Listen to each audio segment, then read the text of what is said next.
Writing Dr. Bill, I have a question. So, a question is something that people tend to ask in a complete sentence. When we're talking, we hopefully respond. But a lot of times, instead of responding in a complete sentence, we'll respond with a letter if it's on a piece of paper. In other words, in our schoolhouse, instead of living in an open-ended world where if I ask you a question in a complete sentence, a red light right here, instead of giving me an answer in a complete sentence, many students across Texas and all subjects in all grade levels are giving answers by clicking on a letter in a computer or circling a bubble on a piece of paper. And so we live in an open-ended world until we get into schools where it becomes multiple choice. So that is one of the reasons why students who were asked to respond to a prompt that was in a complete sentence had trouble even responding to that prompt, that topic in a complete sentence for 5 reasons, 5 of them. And I'm going to show you those today. And uh, whether your students saw the prompt or the topic and they read it silently, if they were trained by you to listen to the prompt, the topic, and do it and and read it to themselves softly, or if they heard it with headphones, they had to respond red light to that topic with these pants, the red light in a complete sentence, but it had to be yellow light based on evidence. They had to have a central idea, a controlling idea, or a thesis statement that was responding to that topic, but based on evidence. Now, here's one of the biggest issues. Your students in 4th through 10th had to read an entire passage, and in 3rd grade, they had to read passages, lots of paragraphs, lots of stanzas, whatever. And notice that the word passage is written on the roof, while on the opposite roof is the word essay. Each student had to write one essay, and they had to explain what they thought about the certain topic with an idea that they tried to explain. But as you can see here, if your students are not on the level of the roof, in other words, if they cannot read an entire passage, they will have a very difficult time responding to that passage with an entire essay. And so what I'm going to share with you is 5 reasons using my 5 fingers why most kids struggled. Okay. And it's because of what I wrote on the floor of this house. And we can call it the schoolhouse. You can call it your house. And it's CUPSS. Most of you know it as capitalization, usage, punctuation, and spelling, the 4 corners of writing a sentence. And I'll show you how that works. But right there in the center is an S that most programs, most curriculums do not teach. And unfortunately, it's hurting a lot of kids because that S that's part of the editing, that's part of the grammar questions, has to do with sentence boundaries. So my first response is if we are not teaching the kids how to work on the floor, the foundation, then you can put up all the walls and roofs you want, but they're basically going to collapse because they don't have a foundation in terms of CUPSS. Writing a sentence that starts with a capital has subject verb agreement called usage that has slowing down punctuation, stopping punctuation with decent spelling without sentence boundary issues called run-ons and fragments. So I want to say thank you to Kilgore ISD. I'm going there next month, and I'm with them a whole week, and my first day is going to be with over 50 teachers just from kinder through second grade working on the floor of the house. How to not just respond to questions with letters or words, but how to respond to questions using what we're going to call cups. So let me show you before I get into our 5 reasons, my quick check scoring guide. The readers didn't have it, but the scorers would have loved to have something like this because I want you to notice that when they grade the essay, up to 3 points from each reader is based on how the essay is organized and developed or not. So they've got to decide based on how many checks, what they give in that. And then they decide based on the conventions, the grammar, the editing skills, the CUPSS, capitalization, usage, subject verb agreement, the constructing of a sentence, punctuation, slowing down or stopping, sentence boundaries with run-ons and fragments, and spelling. And so if your kids cannot even write a sentence with decent CUPSS, how in the world are they going to organize and develop an entire essay? So a lot of kids, because of little to no command in the conventions, they got zeros on the essays in conventions, which also caused them to get zeros in development organization. And if this is going to be grader 1, grader 2 had that same responsibility. And so as long as their scores were equal or adjacent, in other words, if the total score from grader 1 was a 0 because of conventions, and I could not understand, you see here, an unclear, incoherent expression of ideas, then they also gave him a 0 in organization and development because it did not make any sense at all, then that's a struggle. So I want to show you one little corner of my advanced writing folder that all of you who are participating in the ER, the emergency room of extended constructed responses, which is this little stick man here on the left, and editing slash revising.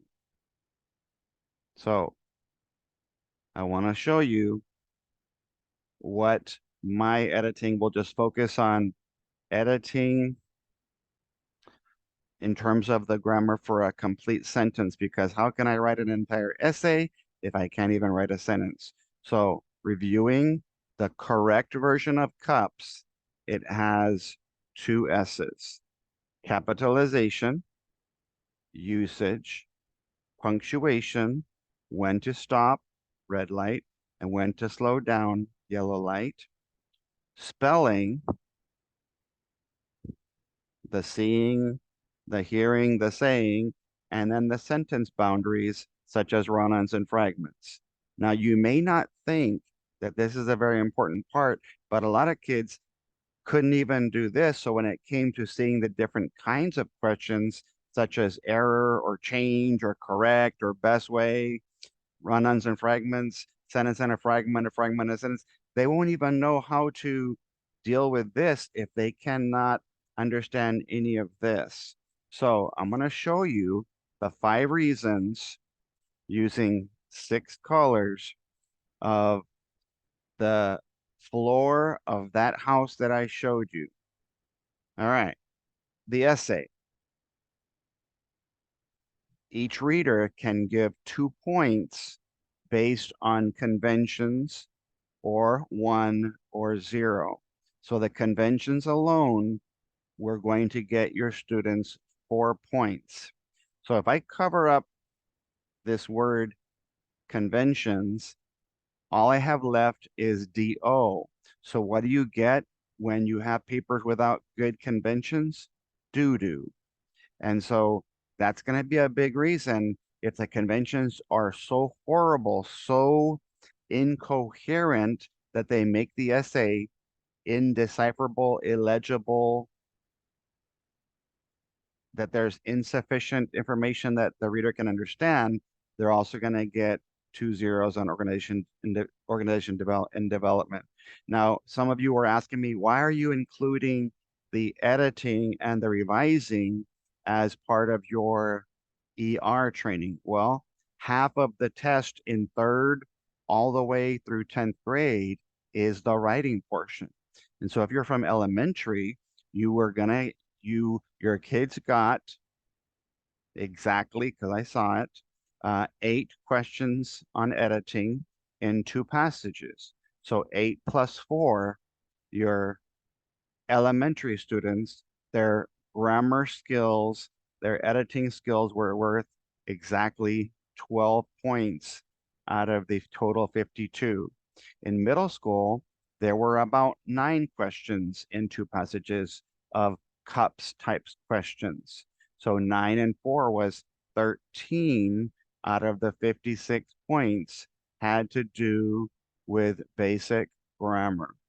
And in high school, there were 11 in 2 passages, which means there were probably like 6 in 1 passage and 5. And even though there were shorter passages, if your kids struggled with conventions because somebody said, don't teach grammar skills in isolation, they were saying, do not teach kids how to build a foundation for the house, how to build basic sentence structure, then we are trying to have this house balance on the roof and then wonder why it's not happening.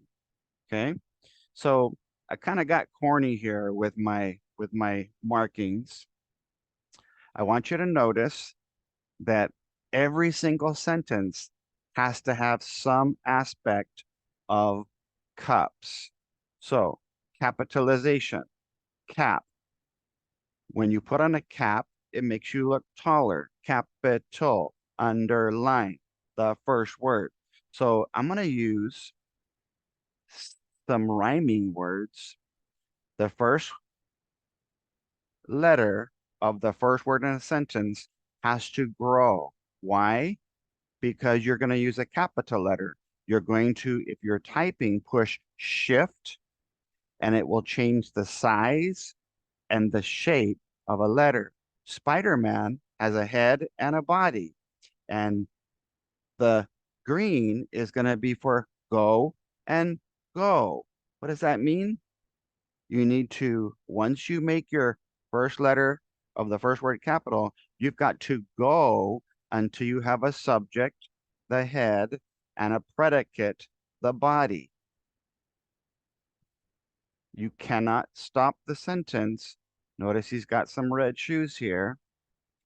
You can't stop the sentence until you have a subject and a predicate, or a predicate and a subject. You can arrange the words however you want.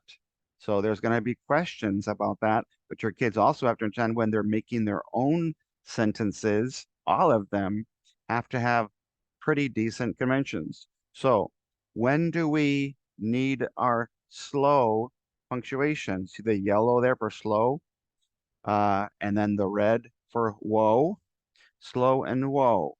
The slow is they need to be able to know when to use the basics of commas, apostrophes, and even if you're going to use evidence and you're going to quote your evidence, you need quotation marks. And so you'll slow the sentence down to put quotation marks. Then your kids need to realize that cup means my sentence is finished.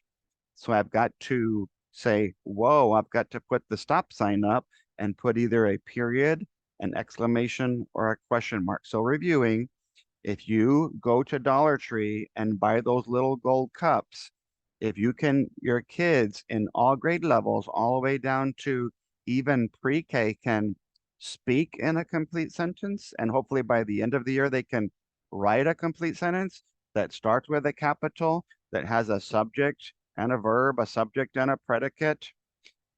It has punctuation that slows the sentence down, and students need to learn commas because they're going to do simple things like separating the day from the year, their city from their state.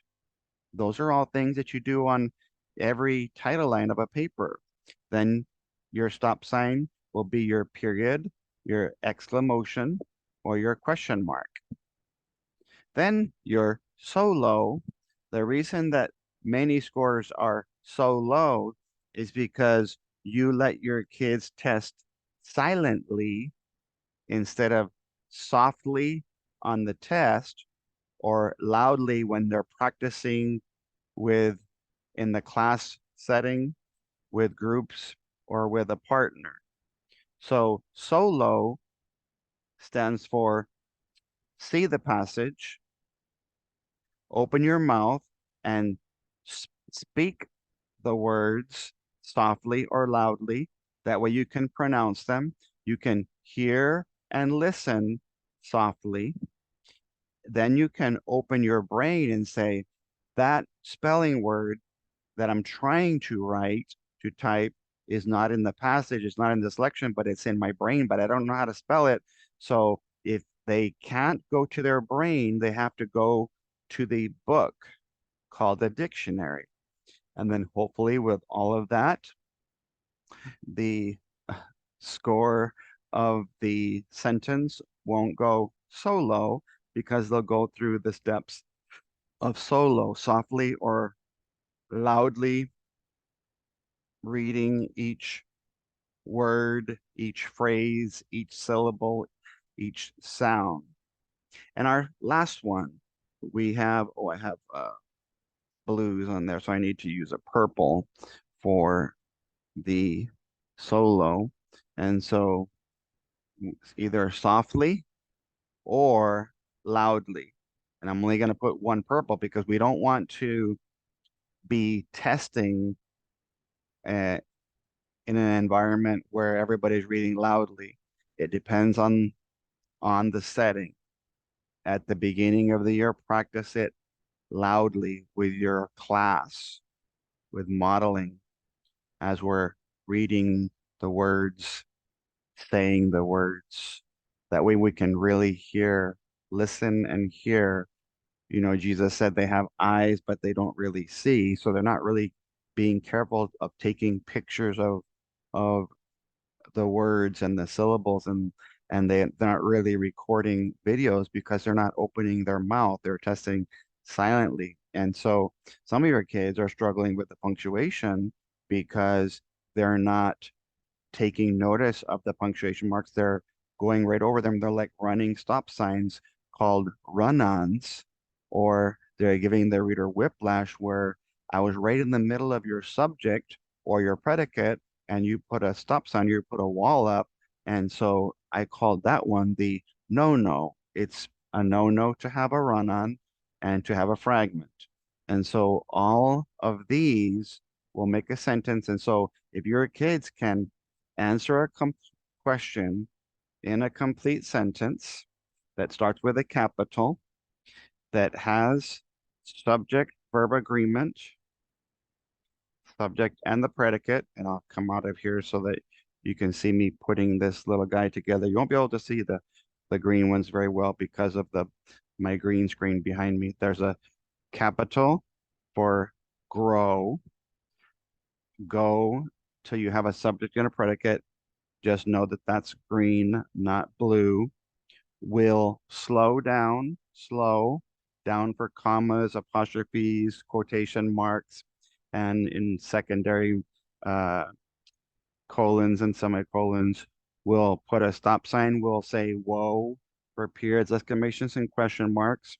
We'll either read the the sentence softly or loudly.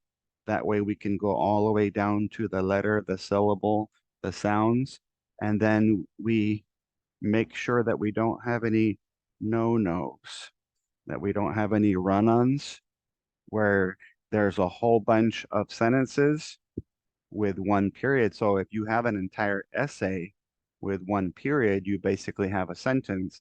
So don't expect your kids to do very well on the essay if they only bother to put one period inside the entire limit of 2,300 characters. And so the fragment is stopping the sentence before you were able to get to a subject and a predicate. So that's one corny way to think of the basics of a sentence, how your elementary students can get 12 points, your middle school can get 13, and your high school can get 15. And remember, because the conventions poor, indecipherable, let me use the exact words here. I'm going to read from my quick check rubric. Because there's little to no command of the conventions that cause the essay to be completely unclear and incoherent in the student's expression of the ideas, then your students will get 2 zeros. And so I will be grateful to be able to talk to all of those kinder through second grade teachers next month. And they all ordered materials for every single teacher. So I have a separate set of folders, which are kind of cool. Primary folders for students at the kinder, first, and second grade level. And even for students who are transitioning, some of the kids who struggle with the English language, it's because they are transitioning. And so their cups are not good yet. Sorry for my phone. Somebody's texting me. I thought I put it on do not disturb. So uh, that is why I feel the five fingers, capitalization, usage, punctuation, spelling, and sentence boundaries. Grow, go, slow and whoa, solo, softly or loudly, and no run-ons, no fragments. And all of a sudden, when we start working on that floor, we'll be able to start work concentrating on the walls. But if we we as third grade teachers are having to do it by ourselves, basically becomes me a third, a fourth, fifth, sixth, seventh, eighth grade. If everybody was responsible for saying, we're going to ask you questions about certain topics, and we need you to answer those questions either with your mouth in a complete sentence, with your pencil, your pen, or your keyboard, then we're going to be having struggles forever. And that's evident based on the students only getting about half of the editing and revising questions correct. And the majority of students, if you saw some of my results posted, were getting anywhere from more than half of the students averaged less than uh, a 5 from both readers combined when they could possibly get a 10. So I hope that you like that. All of the rhyming words for the acronym CUPSS, my folder, for all of you who signed up for the ER training, you already should have either received them in the mail or you have a tracking number so that you'll get them in the next day or so. Thank you guys and God bless. Thank you for watching this video. Please share or tag your teacher friends who are looking for a few new tips to help their students who are struggling even at the sentence level, which we talked about today.